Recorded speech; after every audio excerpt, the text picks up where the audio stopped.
Welcome back to my Vision News. Wednesday's first news story is from the Oromia region of Ethiopia, where a convoy of an Ethiopian Brigadier General has been ambushed by OLA fighters of Oromo Liberation Army. Secondly, an Ethiopian historian who was arrested more than 6 months ago is still in prison. He's 80, I think he's 80 years old, and he was taken to a court yesterday, but the judges were not there to hear the case. But thirdly, Ethiopian budget, defense budget, military expenditure of Ethiopia. We have details for you.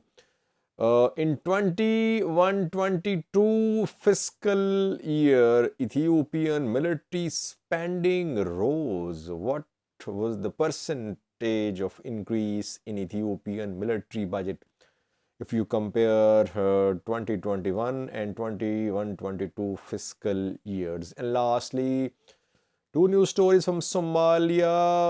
Government claims that more than 40 Al-Shabaab fighters have been killed in Lower Shabelle, and a television station has been inaugurated by Somalia's president.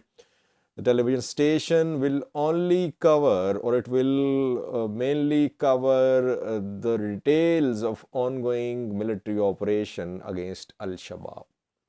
Firstly, viewers, OLA, Oromo Liberation Army fighters have carried out an attack on a convoy of an Ethiopian general, Brigadier General. Name of the general is Tesfaye Ragasa. Tesfaye Ragasa is a Brigadier General of Ethiopian National Defense Force.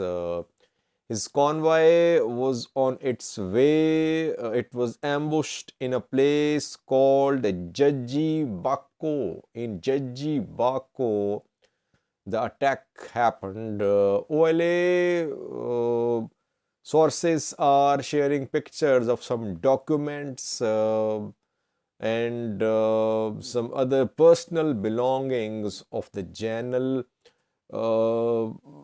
Some vehicles are also being shown by OLA fighters, that they are damaged vehicles which were part of the convoy of Brigadier General Tesfaye Ragasa. Did he survive this attack? It seems that he survived the attack, because so far OLA has not claimed that General Tesfaye Ragasa has been killed. Some of his personal belongings are being shown, but it seems that Tesfaye Ragasa managed to escape. Was he injured? Is he safe? It's not clear, but an ambush on Tesfaye Ragasa's convoy is being confirmed by OLA-backed news sources. Government obviously is silent. Government does not issue statements when OLA carries out attacks on government installations and ENDF officers. Preparations are underway for a major offensive on Oromo Liberation Army. The offensive is already underway, but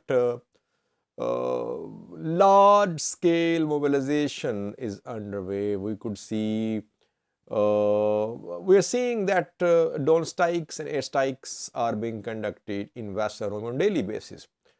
These strikes will follow ground operations as well. That is why large convoys of Ethiopian National Defense Force and regional forces, they are being seen heading towards Western Oromia and some towards Southern Oromia too.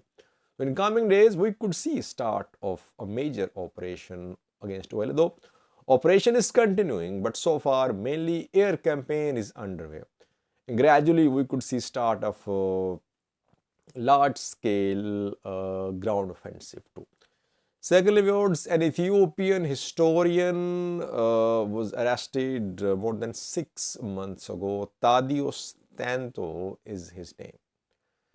He is an old man. I think he is around 80 years old. He was arrested when Ethiopian federal government and Amhara regional government launched a crackdown against Fano in the Amhara region, against dissenting voices in the Amhara region. Several journalists, analysts, Fano fighters, thousands of them, they were arrested. He was arrested around 6 months ago. And those who were arrested after him have been released. Gobade Sisse released, Tamrat Nagra released, Mirza Muhammad released, Damascus Daslan released last week, Jan Tafira Mamu released, and several others. He was accused of spreading hate, but others who were accused of spreading hate, who were accused of involved in terrorism, they were released. Sabbat Naga was released by Ethiopian federal government, citing his old age, medical conditions, and other TPLF leaders too. But Tadios Tantu is still in prison. Yesterday he was taken to a court, but judges were not there. So he's still there in prison. Why is that the government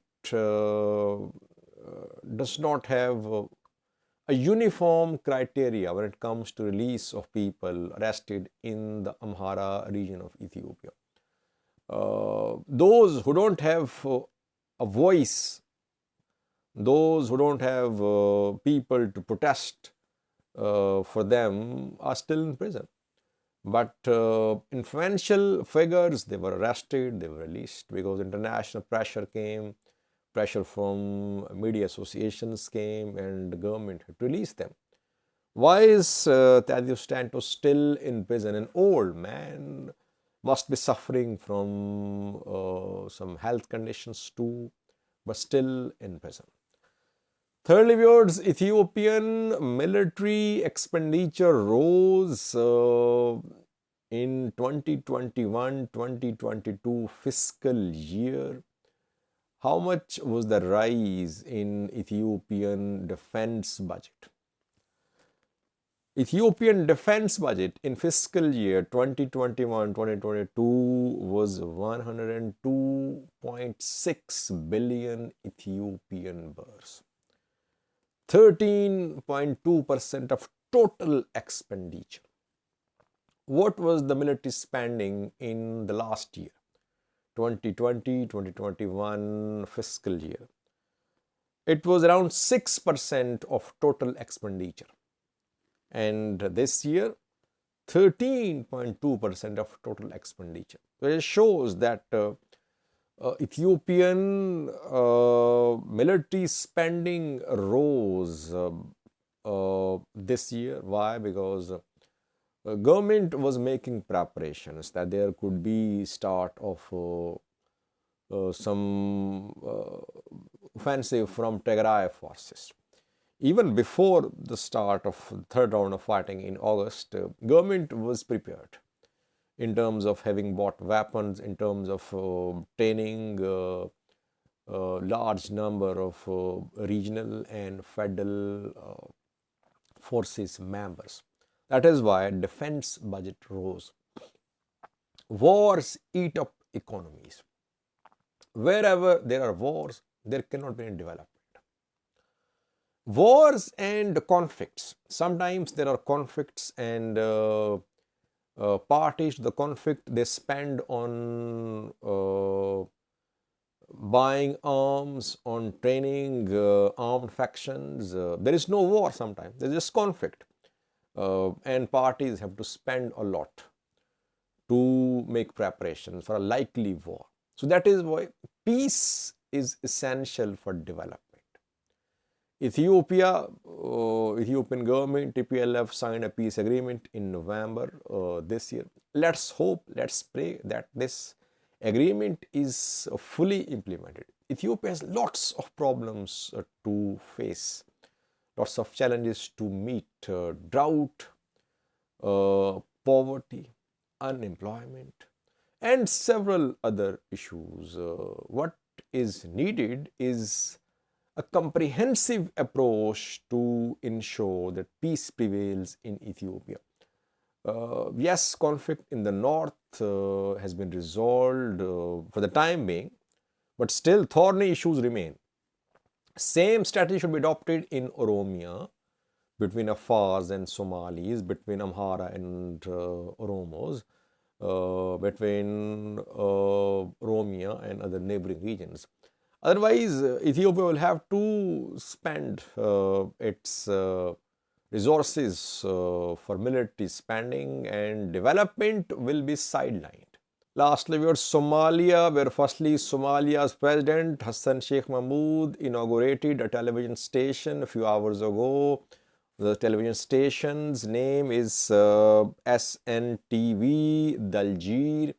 This television station will cover the details of ongoing security operation against Al-Shabaab.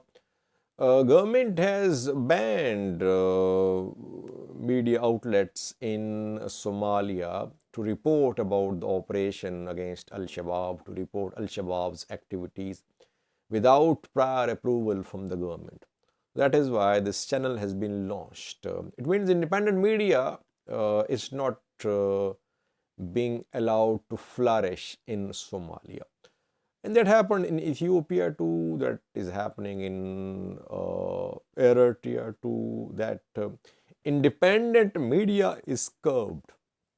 Even in Somaliland, we saw that a few months ago, while some journalists covered a prison riot in Hargeisa, several journalists were arrested. So it is happening all over the Horn of Africa that press freedom is being curtailed, the target of governments in power. Secondly, government claims that it has carried out an operation against Al-Shabaab fighters in Lower Shabelle, in which more than 40 Al-Shabaab fighters have been killed, their vehicles have been destroyed too. The operation was conducted in Bolo Medina. Bolo Medina is in Lower Shabelle.